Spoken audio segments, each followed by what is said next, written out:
I'm 97 years old, and if you give me the next few minutes of your attention, I will give you something most people only discover when they're sitting in a quiet house, staring at a chair that will never be filled again. I'm not here to inspire you. I am here to interrupt you.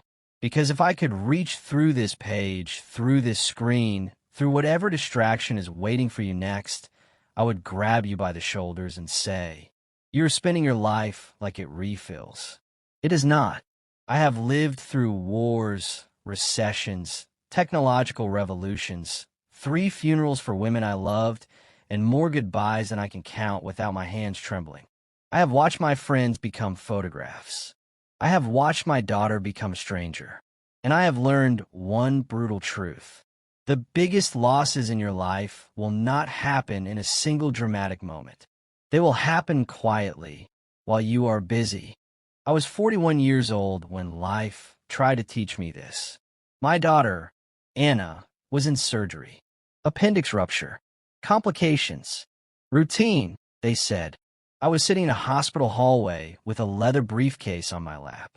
Inside were contracts for the promotion I had chased for nearly 2 decades. Vice president.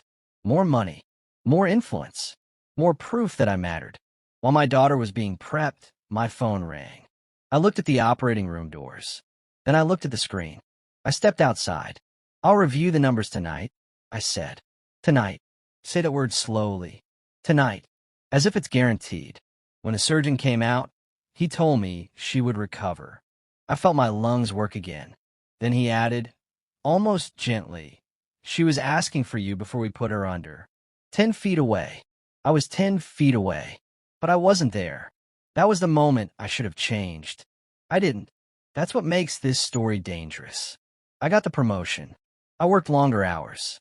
I told myself the sentence that ruins families in slow motion. I'm doing this for them. Let me tell you what that really means most of the time.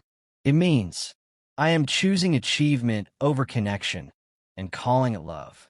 The house got bigger. The vacations got fancier. My schedule became a masterpiece of efficiency.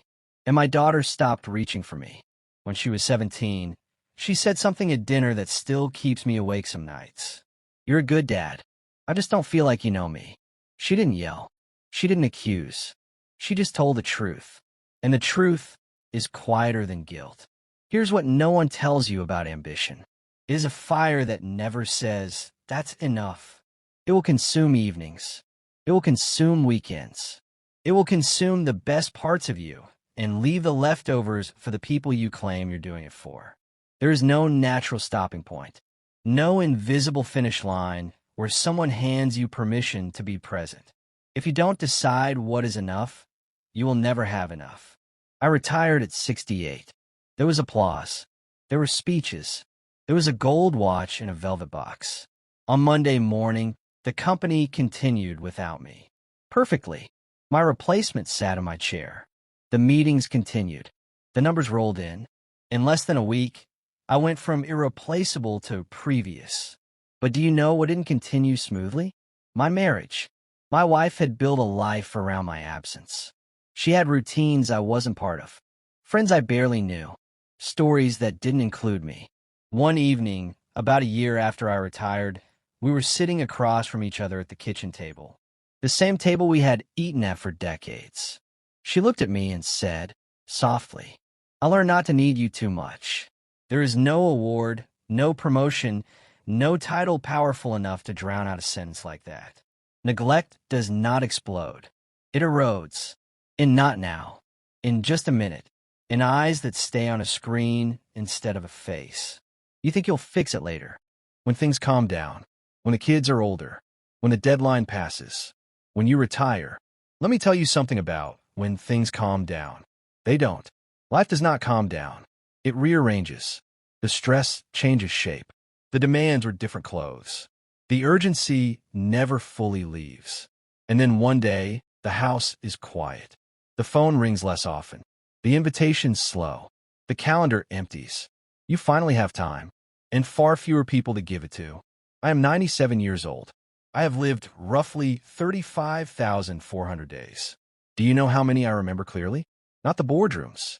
Not the negotiations. not the quarterly victories. I remember a Tuesday afternoon when my daughter fell asleep on my shoulder and I chose not to move even though my arm went numb. A Sunday morning when my wife and I drank coffee in silence, and it felt like peace instead of awkwardness. A long walk with no destination and no devices. The ordinary moments, the ones I almost traded away. Here is the cruel trick of life. The moments that matter most look insignificant while you're living them. They feel small, interruptive, inconvenient, so you postpone them. But at the end of your life, those inconveniences are the only things that shine. Everything else fades. I'm near the end now. I can feel it, not dramatically, just mathematically. My body is tired. My friends are gone. The world moves faster than I do. And when I sit alone in this quiet house, I do not wish I had closed one more deal. I wish I had closed my laptop sooner. I wish I had listened longer. I wish I had understood that presence is not a luxury. It is the whole point. You will forget this. That's what humans do. You will feel inspired for a moment. You will nod. You will say, he's right. And then your phone will buzz. So here is the only discipline that matters. Notice and return. Notice when you are half listening. Return. Notice when you say later. Return. Notice when the person in front of you is being treated as background noise. Return. Over and over. Imperfectly. Relentlessly. Because one day there will be a last time. The last time your child asks you to look at something. The last time your partner tells that same old story. The last time your parent calls your name. You will not know it is the last time. That is what makes it dangerous. If I could go back to that hospital hallway at 41, I would not give myself financial advice. I would not give myself career advice. I would say one thing. Close the briefcase. Go inside. Hold her hand.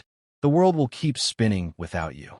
But the people you love cannot pause their lives until you are ready to show up. So before you move on from this, before you scroll, before you check, before you rush, look at someone in your life as if they are temporary. Because they are, and so are you. Later is not coming. It is a story you tell yourself, so you can keep postponing what matters. And one day, if you are lucky enough to reach 97, you will realize the only thing you ever truly owned was your attention, and you spent most of it somewhere else.